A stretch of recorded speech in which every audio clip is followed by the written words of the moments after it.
apa kabar anak-anak yang ibu cintai? Semoga kalian selalu diberkahi kesehatan dan kebahagiaan selalu ya. Nah, hari ini kalian akan ditemani belajarnya bersama Ibu Lisa. Apakah kalian sudah siap belajar dengan semangat? Harus siap ya. Nah, sebelum memulai pembelajaran, alangkah lebih baiknya kita berdoa terlebih dahulu yuk. Berdoa dimulai.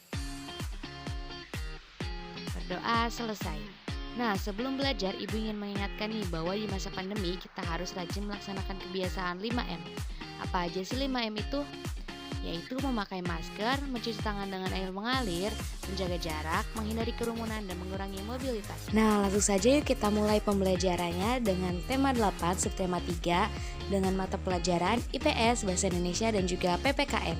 Jangan lupa siapkan alat tulisnya ya.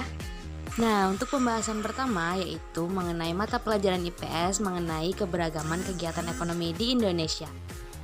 Indonesia merupakan negara kepulauan yang sangat besar.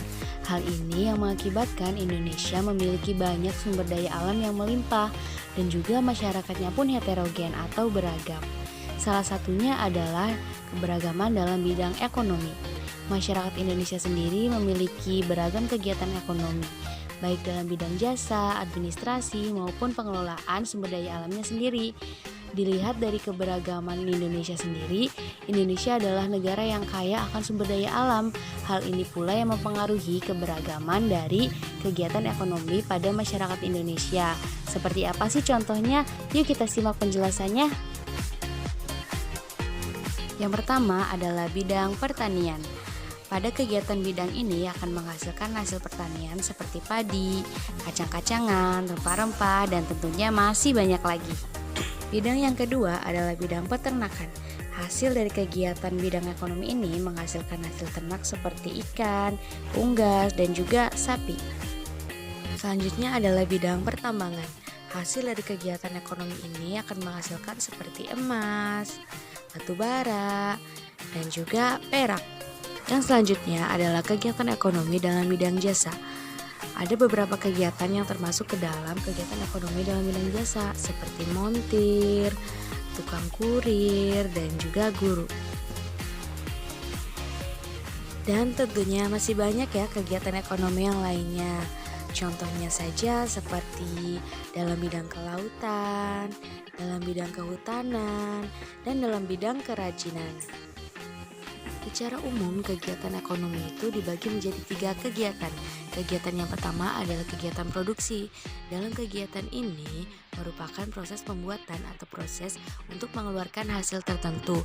Contohnya saja seperti petani yang sedang menanam padi di sawah. Kegiatan selanjutnya adalah di bidang distribusi. Distribusi ini merupakan proses menyalurkan barang hasil produksi ke masyarakat luas atau konsumen.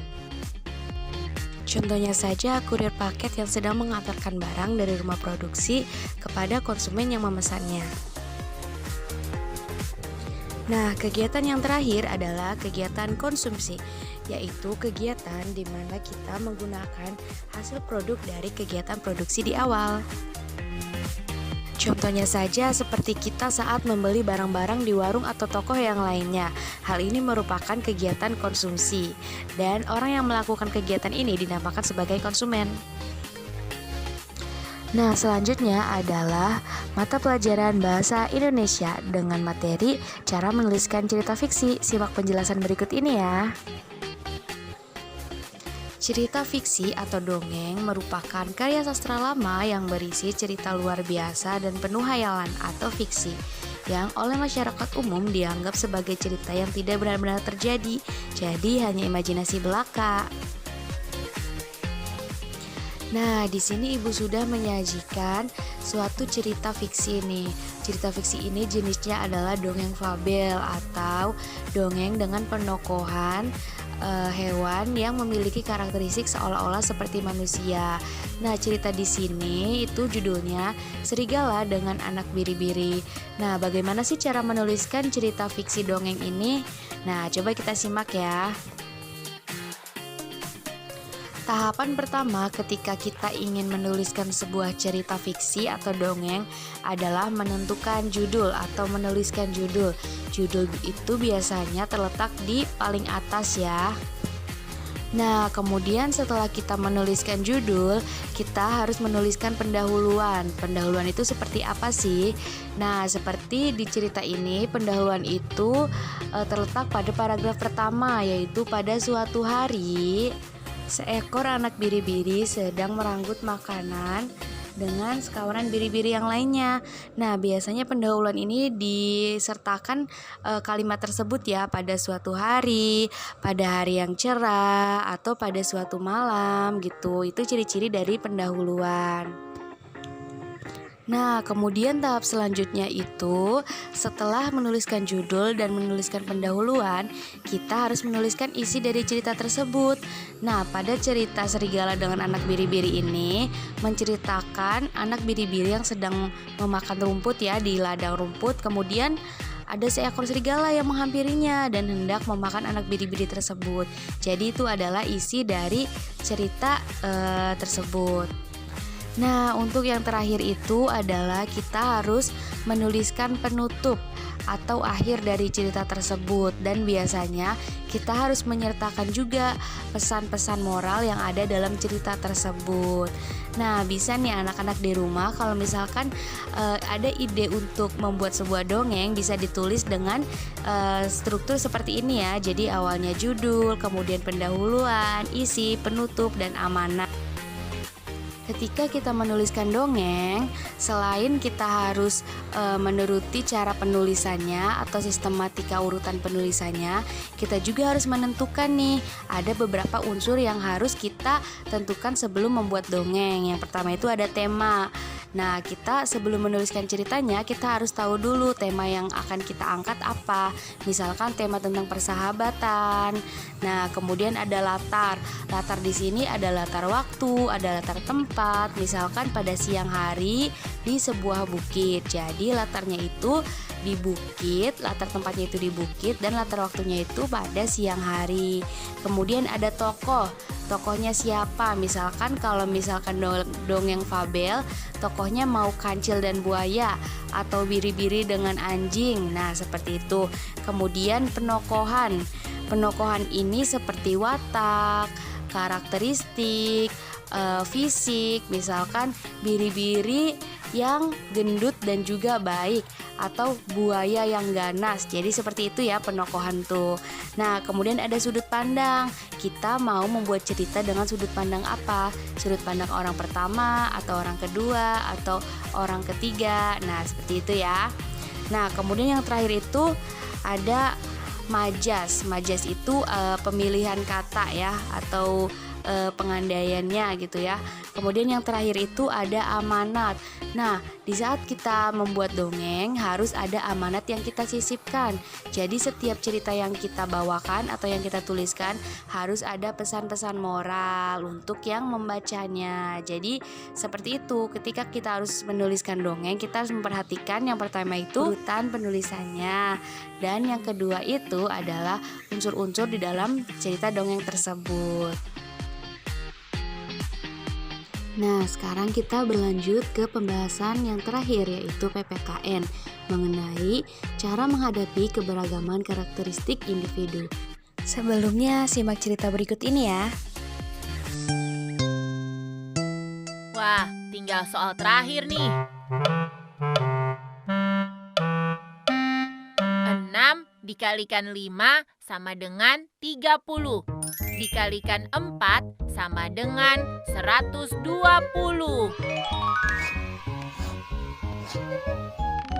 Wah, akhirnya selesai juga ngerjain PR-nya. Sekarang aku mau main mobil baru ah. Keren banget nih mobil. Papi emang paling tahu apa yang aku pengen. Haha, Wah, Mami!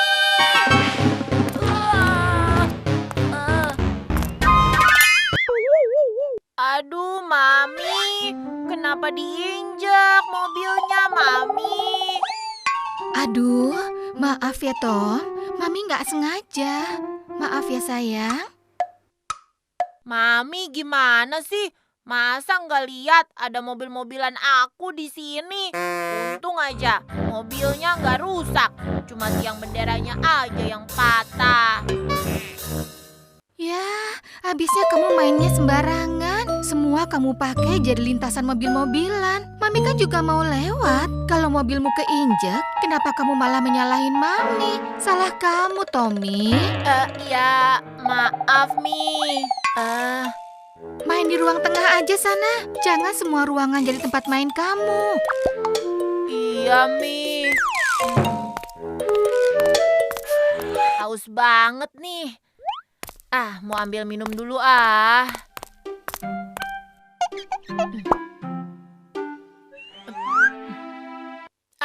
Segar.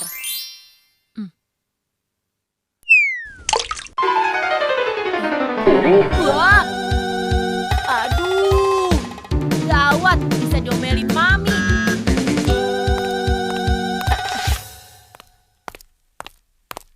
Harus buru-buru dilap nih.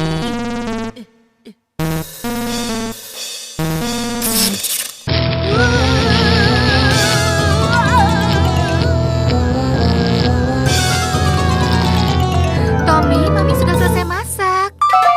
Tommy?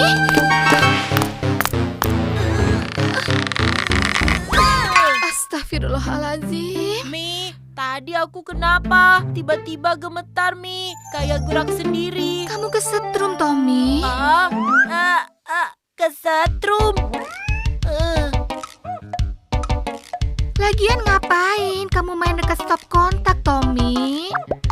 Tadi aku numpahin air di dekat stop kontak, Mi. Makanya aku lap, tapi aku malah kesetrum, Mi. Pantesan aja kamu kesetrum. Stop kontaknya kena air sih. Air kan bisa mengantarkan listrik, Tommy. Lain kali hati-hati ya. Listrik itu berbahaya. Kamu inget kan Pak Bondan tetangga kita yang meninggal karena kesetrum? Iya, Mi. Lain kali aku bakal lebih hati-hati. Untung tegangan listrik yang bikin kamu kesetrum tadi nggak tinggi. Jadi kamu nggak apa-apa, sayang. Lain kali kamu harus ingat ya. Lebih hati-hati kalau main dekat listrik. Iya, Mi. Maafin Mami ya, sayang. Tadi ngomel-ngomel sama kamu. Emang Tommy yang salah kok, Mi. Nah, tadi kita sudah menyimak secara bersama ya cerita mengenai Tommy dan ibunya tadi. Coba nih anak-anak yang ada di rumah, kira-kira sikap atau keberagaman sikap dalam cerita tersebut ada apa saja? Coba, kalau misalkan sikap Tommy kayak gimana? Tommy itu awalnya rajin ya, tadi mengerjakan PR. Kemudian Tommy juga suka bermain. Kemudian apalagi? Tommy juga sedikit emosian ya, atau sedikit pemarah.